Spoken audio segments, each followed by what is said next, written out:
So let's return to these core principles which are described in Module 1. Again, they apply to collaborative care across settings, team configurations, and tasks.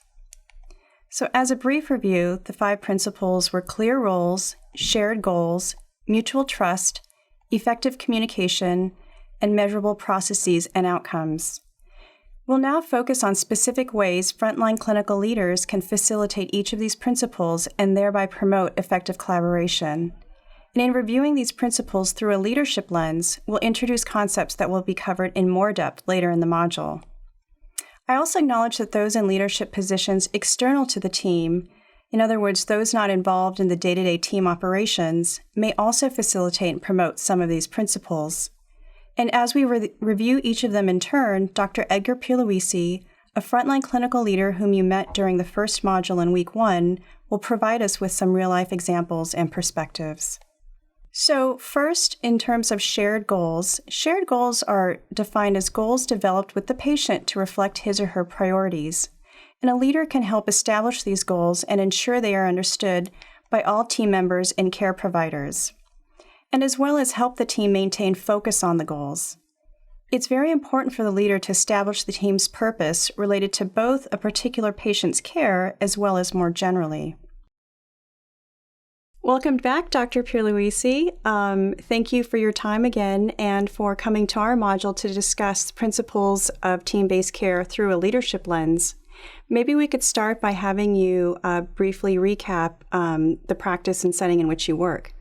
Thank you, Josette. It's a pleasure to be here. I work at the San Francisco General Hospital Acute Care for Elders Unit, ACE unit. And there, our goal is to maintain the function of a hospitalized older adult. We do that through team-based care. Our team consists of a pharmacist, a nutritionist, a social worker, a rehabilitation staff person, a clinical nurse specialist, and myself. And our aim really is to provide care that meets the patient's goals for that episode of hospitalization. Usually that means maintaining function and trying to get home as soon as possible. Sounds great. So maybe we could start with the first principle, which is shared goals. Can you tell us a little bit about how you facilitate shared goals as a frontline clinical leader of your team? Sure. I think first of all, it's important to distinguish programmatic vision as well as vision for an individual patient. At the programmatic level, it's extremely important that everybody know what the unit is working on and trying to achieve. In our case, it's to, as I said, to provide care that meets the patient's goals. Having clarity at the program level is important because you can then bring that as a starting point for each individual patient as you discuss patients on daily rounds. So the first thing about program goals is how do you get that? How do you get a clear shared program vision? I think this can be achieved in a number of ways. What we've done is to have annual meetings where we talk about the goals of the program. What is it we're trying to achieve? We want to have clarity. We want to have clarity about that. We include key stakeholders, mostly department managers, but also frontline staff. And then what we do is every year we update those. So where new considerations might come in, we try to address those and see if our vision is enduring or does it need to change. When we first started our ACE unit, we were doing that annually. We did that for the first 5 years, and now we're doing that every other year. At the team level, that is when you're caring for an individual patient, the things that contribute to shared visions is to take into account the unique experience that each team member brings based on their evaluation of a patient, and only have a shared vision that includes all that. It's a synthesis really of what each person has uncovered about the patient. And then we test our shared vision. We state it during rounds, and then we test it over time to make sure that things haven't changed. So that's how we try to get a shared vision for each individual patient on our ACE unit. We bring in the understanding that each profession brings, and then synthesize. Clear roles reflect clear expectations of team members' functions, responsibilities, and accountabilities. And leaders can help ensure appropriate distribution of tasks and generally help match the best person for the task. They can raise awareness of the knowledge and skills of team members and what they need to do their job. And leaders should know when to lead and when to follow. In other words, should recognize when another member of the team has the skills to better manage a situation and allow that person to lead. So what do you do in terms of facilitating clear roles on your team? It's extremely important that the team have clear roles and the team knows what those roles are. I think that's part of the leader's responsibility to establish those. In the hospital, roles are fairly circumscribed. However, once you become part of a team, it's natural that you try to do what you can, even if it's outside your scope, to help advance that day's aims. So, for example, we have our occupational therapist may offer to get canes or walkers, despite there being a hospital shortage of those. We have a pharmacist who may do a geriatric depression scale to help the nurse out, who if they've indicated they're too busy to do it, they may do it themselves. Or you'll have a physician or a clinical nurse specialist who will ambulate a patient to help assess physical function and to establish a safe activity plan for the patient. This happens in all well-functioning teams. But there are also actions that we can take during ACE rounds that help to establish role responsibilities. And mainly, we summarize what our plan is for the day, and we also state who's going to do it. If there's any difficulty and if somebody just can't do it, they state that, and then we'll try to find some other way to do it. So having situational awareness about workload is really important. Where conflicts or when conflicts arise around role responsibilities that are enduring, then we have separate meetings about those to try to talk about what the team members' understanding is about their role, and to come to some sort of agreement about how we can achieve the patient's goals going forward with the team we have.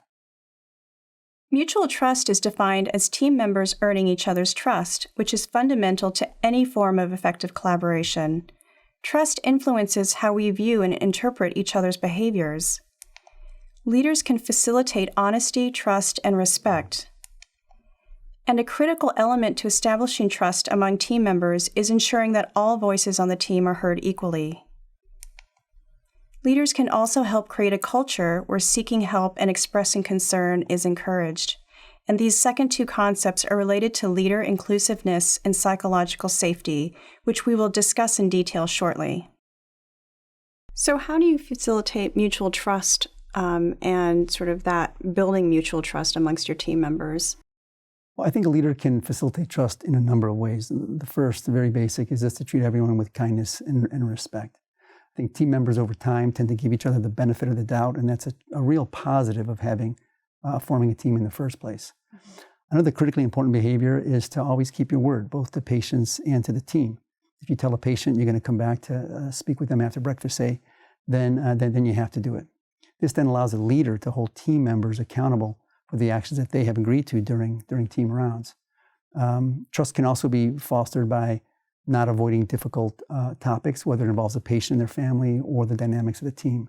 For example, we had a difficult period when hospital management made a decision to reclassify the position of some of the ACE team members to one receiving lower salary.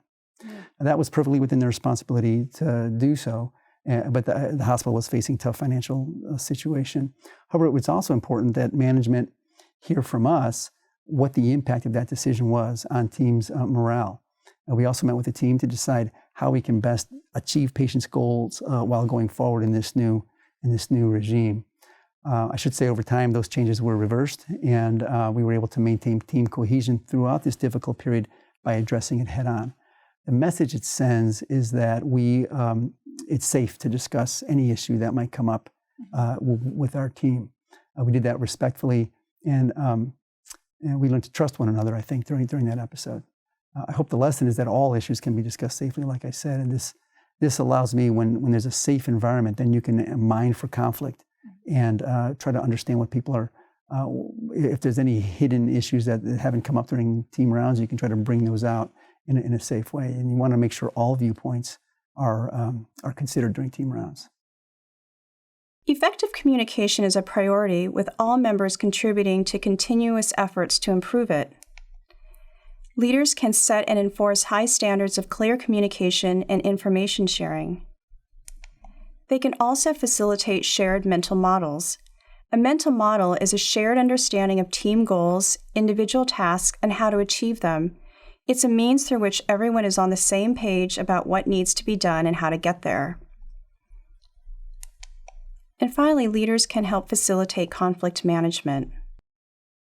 So many things can fall under effective communication. What do you do to promote effective communication on the ACE team? Well, I think a leader can foster effective communication through sharing mental models, inquiry, and assertion. The ACE team members, we all have mental pictures, images of what a patient's medical, psychological, social, and functioning states are. And when you make those explicit to others, you can then start to have a meaningful discussion about the accuracy of these images or models. And I think that's the first step in effective communication. So sharing mental models of what's going on with a patient is what I do with the ACE team and when I attend on the medicine wards as well. Inquiry is another important behavior that leaders can demonstrate that fosters effective communication. Here, what you're trying to do is to assess a team member's understanding of a patient and their illness. It's important to use tools like the ladder of inquiry to assess what data they're selecting, to draw their conclusions and inform their actions. Once that's made clear, again, you can better understand how it is that your team member is drawing the conclusions that they're drawing. And finally, assertion, which I require, again, of my students in particular when I'm on the medicine wards, and I ask the ACE team members to do this as well. It's linked to sharing mental models. Here, we're asking our staff to state clearly what their own understanding of a patient's problem is and to invite others to share theirs. And here, again, we can identify areas where there's disagreement and try to focus our efforts to understand on those areas. This is very helpful to reduce the amount of time we spend discussing a problem without making sure we're actually talking about the same thing. Mm-hmm. So assertion is a way that we can, in a time-efficient way, get to the heart of the issues that we should be discussing. That sounds great. And I will be discussing inquiry and assertion later on in this module as well. And finally, leaders can establish transparent and measurable outcomes and expectations. This may entail identifying and addressing barriers, and giving and receiving feedback, particularly timely and reliable feedback on both team functioning and achievement of team goals. By monitoring these things, a leader can facilitate team learning about both their processes and outcomes. Giving and receiving feedback is an important skill for both leaders and team members that we will delve more into later in the module. And finally, leaders can engage the team in continuous quality improvement. So in terms of measurable outcomes and processes, what kinds of things do you pay attention to and track with your team? Well, outcomes are, we check a number of things. We think that outcomes are important both at the programmatic level and at the ACE team level. At the program level, we need to have balanced measures to show to the hospital that let them know whether we're achieving our program's goals. These are usually a mix of process and outcome measures. So for example, on our ACE unit, we measure things like hospital-acquired pressure ulcers, falls, restraint use, bladder catheter use, patient satisfaction, 30-day readmission rates, among other measures. And so our performance on these measures then affects how our team does our daily work. If there's an area where we need to do some improvement, we'll focus our efforts there as well. So on the individual patient level, outcomes matter there too. Here, the outcomes we try to focus in on are whether or not we're hitting, achieving the steps we said we would do to achieve the care plan that we think is in line with the patient's goals. So our plan may include, say, care coordination with the primary team, calling a family member or nursing home to get more information about, say, prior level of function, encouraging a certain level of exercise, or conducting additional assessments such as a depression screen or cognitive assessment. Now, somebody has to do those things. And so we try to, I will circle back, or our clinical nurse specialist will circle back later on in the afternoon just to make sure that those things have been done. If not, we then try to understand why not and incorporate this knowledge into the next day's planning. That sounds good. So in terms of, or in addition to patient outcomes, do you pay attention to the processes of your team and how well your team is functioning. Yeah, so that was an area of intense focus for us when we first started our ACE unit. We held rounds, and in the beginning, every day, we would, after rounds, ask, how did it go? What could we do? What could we do to improve? At some point, we realized we needed outside expert opinion. So we actually brought in an expert in high-functioning medical teams to watch our rounds. And they came in and diagnosed us with our problems that we needed to address, and really came in with two very simple suggestions, which we are now trying to use. The first is to be very clear about the expectations for what each profession was going to say during rounds. So in the case of the nurses, we actually scripted a checklist that helps them to make sure that they're hitting the highlights. And then and we also established an order in which we expect people to speak. In some groups, it's suggested that it's very important to identify where people sit and make sure people sit in the same spot. We don't do that, but it may be something that we do in the future. So we had an expert come in twice to see us and then see if we had made progress. It turns out we had, and now we're trying to execute on those areas that are associated with highly functioning medicine teams. That sounds great. Thank you so much for coming back and for your time and sharing with us your perspectives and examples of these principles. You're most welcome, Josette. It was a pleasure. So in summary, leaders can support the core principles of team-based healthcare by maintaining the team's focus on patient-centered goals, recognizing when to lead and when to step back, facilitating trust and respect amongst the team, promoting clear, timely communication, and developing measurable outcomes related to both the team's functioning as well as their goals. So for this segment's forum discussion question, think about any situation in which you worked with the team. Which leadership functions just described were most common? Which are least common? And why do you think that is?